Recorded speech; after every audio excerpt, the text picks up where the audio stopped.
ChatGPT has just released something called Strawberry. You've probably heard about it, and you might have even played around with it in the 1.0 preview in ChatGPT. Everyone's rushing to use it, right? Why not? You get deep multi-level reasoning. But wait a second. Do you really need deep multi-level reasoning? What exactly is that?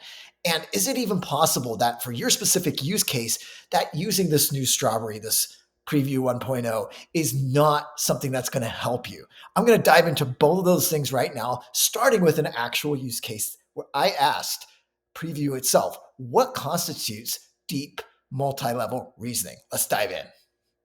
So this is what I did in the window. I asked it this question. I want to come up with a complex reasoning task to really stretch the limits of an LLM. What are some of these reasoning tasks? It thought for 13 seconds, and then it gave me a whole list of them. A lot of logical puzzles, mathematical puzzles, some strategy thrown in there, and quite a fair amount of philosophy too, with ethical dilemmas, some counterfactual reasoning rather, this kind of stuff, in order to give us a sense of what constitutes deep multi-step reasoning. So great, we already have that. Now, I could have left it at that and said, good job, but actually I want to push back a little bit. So I used 4.0, and I asked it the same question here at the top. I want to come up with a complex reasoning, yada, yada.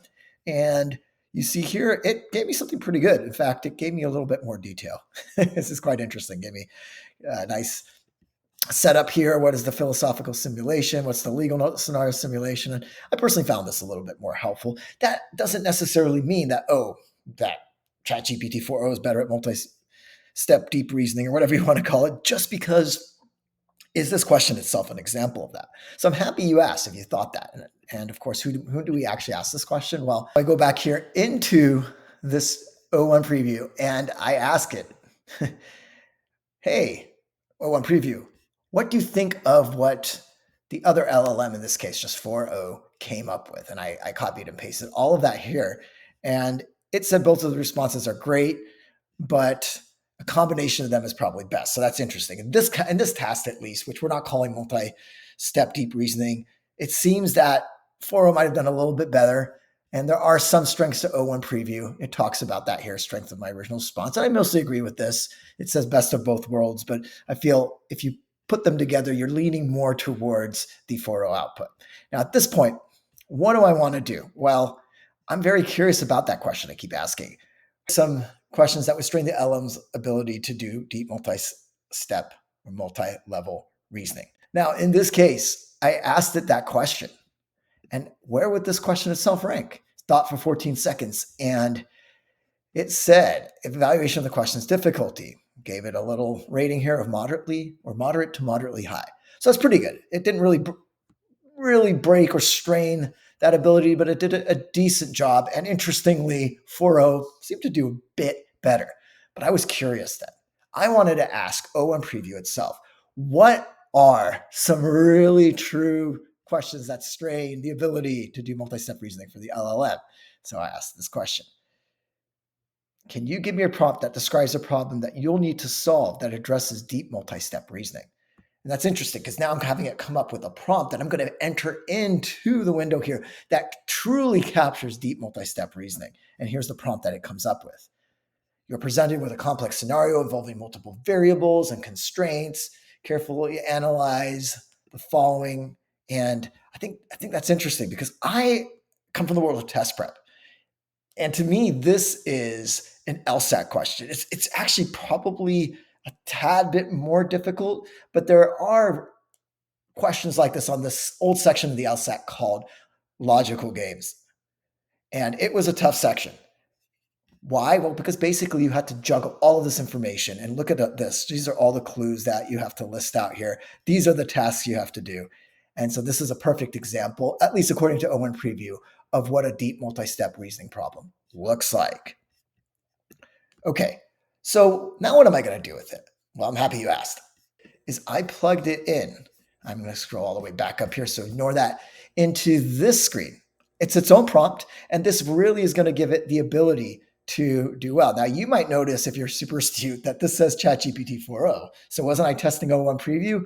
Happy again that you asked, because look what happened.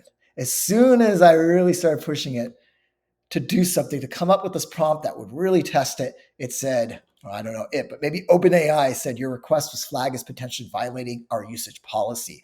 Please try again. Interestingly, I was kind of bumbling into this and I got a Slack message from one of my Elevate AI colleagues.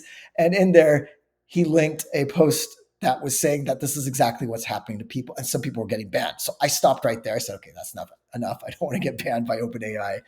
But what I did then is I did put this into ChatGPT 4.0 to see how it did. And it went through these step by step, didn't necessarily make any mistakes.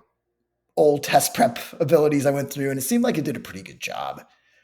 It got most of these right. So seems like 4.0 is doing a strong enough job on these problems. It might be a little bit harder to test OM Preview. I'm going to go back though and come up with my own LSAT style logical games question and put it into OM Preview because I think it's not going to pick up on that necessarily because I wasn't playing around with as many threads and clearly experimenting with it, which I won't do anymore. But I think there are ways to still experiment it with you're coming up with the content or even copying and pasting an LSAT logical games question and then really seeing which one is better. But what does this all mean for you? Well, in terms of use cases, what I've noticed at least, and this is playing around with now, and this is playing around with it quite a bit, is it isn't necessarily a better writer than 4.0 or even ChatGPT 4. It's not necessarily better at many use cases that fall outside the multi-step reasoning. And at this point, it's even hard to determine, is it truly better than ChatGPT 4.0? Our instinct is to say yes, it probably is slightly. Again, OpenAI would not have released something like that, wasn't. But is it that much better? My sense, and now I'm speculating, is no, probably not. But I think this is part of them training it and improving it. And that's what we're seeing now. They're basically fortifying the strawberry. I don't even think that's a thing, fortified strawberries, but they're fortifying the strawberry. And when it gets to a certain strong enough point, they're going to bake it into the architecture of ChatGPT 5. And we're going to get something that's even more impressive probably than what we're looking at right now. But for now, that's what we have. Not super impressed, and good takeaways. Don't stop everything and just start using Strawberry indiscriminately. Know your use case and use the best LLM.